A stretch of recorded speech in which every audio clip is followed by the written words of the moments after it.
बोलो श्यावर रामचंद्र भगवान की जय।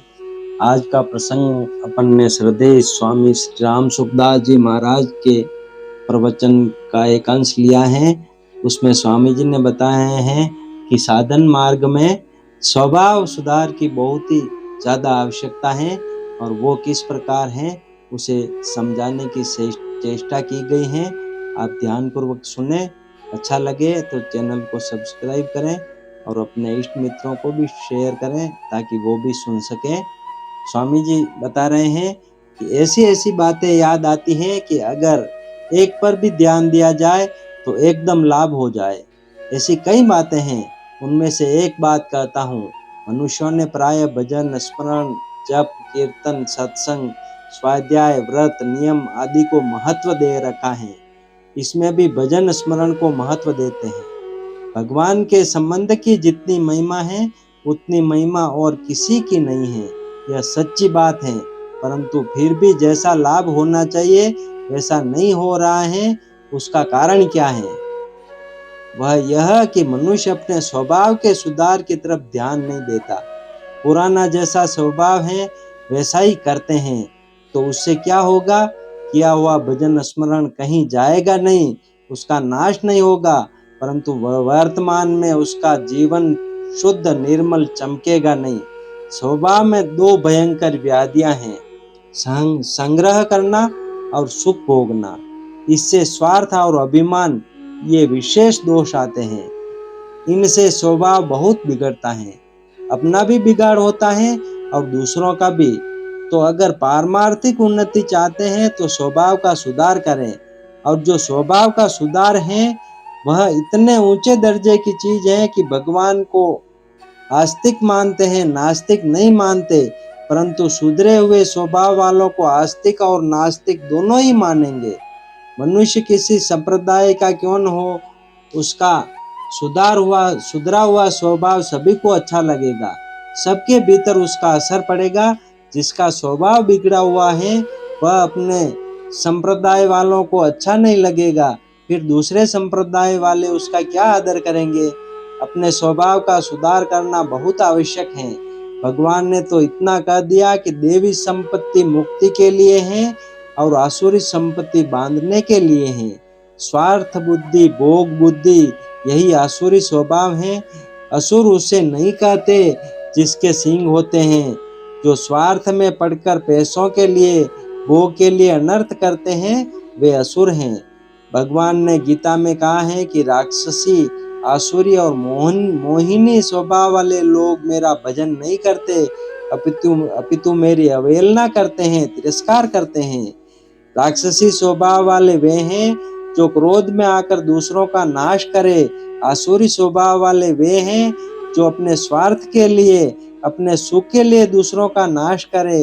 और मोहिनी स्वभाव वाले वे हैं जो मूढ़ता से बिना किसी मतलब से दूसरों का नाश करें, दूसरों का नुकसान करें। आजकल आसुरी स्वभाव बहुतों में है। क्रोध तो आने जाने वाला है, मूढ़ता सत्संग से नष्ट हो जाती है, परंतु यह स्वार्थ दोष हरदम रहता है।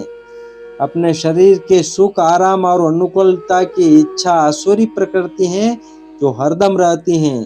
क्रोध और मूढ़ता, मोह उतने भयंकर और नुकसान करने वाले नहीं जितना स्वार्थ दोष है। साधक के लिए स्वार्थ बुद्धि बहुत नुकसानदायक है। वह भजन, ध्यान, स्वाध्याय आदि तो करने लग जाता है, पर स्वार्थ दोष की ओर उसकी वृत्ति नहीं जाती कि इधर भी अनर्थ हो रहा है। शरीर के आराम, भोग, सुख, संग्रह की इच्छा और किसी तरह अपना मतलब सिद्ध करने का भाव बड़ा भारी नुकसान करता है। इससे आदमी ऊंचा नहीं उठ सकता। इसलिए सज्जनों, अपने स्वभाव का सुधार करो, स्वार्थ बुद्धि का त्याग करके दूसरों का हित करो। इसके बिना बीमारी मिटेगी नहीं। आज के जमाने में तो स्वार्थ बुद्धि के त्याग की बड़ी भारी आवश्यकता है। इस स्वार्थ के कारण झूठ, कपट, बेईमानी, ठगी, धोखेबाजी, विश्वासघात आदि न जाने कितने कितने पाप हो रहे हैं जिनका कोई अंत नहीं। जैसे भूखे के लिए अन्न की और प्यासे के लिए जल की जरूरत होती है, ऐसे इस जमाने में स्वार्थ त्यागियों की बड़ी भूख लगी है। भूखा मर रहा है हमारा देश। इसलिए कोई आदमी थोड़ा भी स्वार्थ का त्याग और दूसरे का हित करता है तो वह बहुत ही जल्दी विलक्षण हो सकता है। दूसरे को सुख कैसे मिले, दूसरे को लाभ कैसे हो, दूसरे का हित कैसे हो, यह एक भाव रखने से स्वार्थ का बड़ी सुगमता से त्याग हो जाता है और स्वभाव का सुधार हो जाता है। परंतु जो अपने स्वार्थ के लिए दूसरों को सुख पहुंचाता है कि दूसरे पर मेरा अच्छा असर पड़ेगा, दूसरे मुझे अच्छा समझेंगे, तो इससे स्वभाव में असली सुधार नहीं होता। ऐसा करना सेवा की बिक्री करना है। अतः दूसरे को इस तरह सुख पहुंचाएं, इस तरह सेवा करें कि दूसरे को पता भी न लगे। जिसकी सेवा की जाए उसे भी पता न लगे और दूसरों को तो बिल्कुल पता न लगे, तब कहीं स्वभाव सुधर सकता है। मनुष्य जो अच्छा कार्य करता है बदले में वह सुख, आराम, मान, बड़ाई आदि खरीद लेता है। अच्छा कार्य करते ही वह अभिमान को पकड़ लेता है। यह अभिमान संपूर्ण आसुरी संपत्ति की जड़ है। जैसे महाभारत के नलोपाख्यान में आया है कि पहेड़े की छाया में कलयुग रहता है, ऐसे ही इस अभिमान की छाया में कलयुग रहता है। जितने दुर्गुण दुराचार हैं सब इसकी छाया में रहते हैं। यह अभिमान सब किए कराए को नष्ट कर देता है और आजकल इस अभिमान को ही हर एक बात से खरीदते हैं।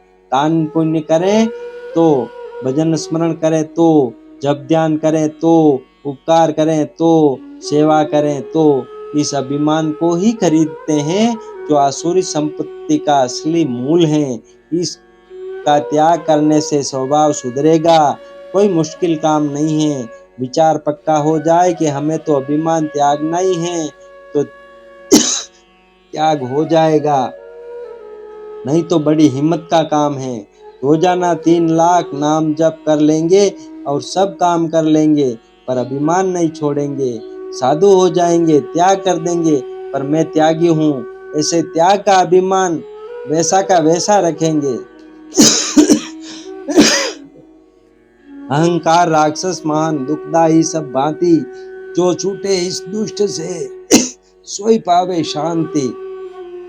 यह अहंकार राक्षस है। इसलिए सज्जनों, स्वभाव को शुद्ध निर्मल बनाओ।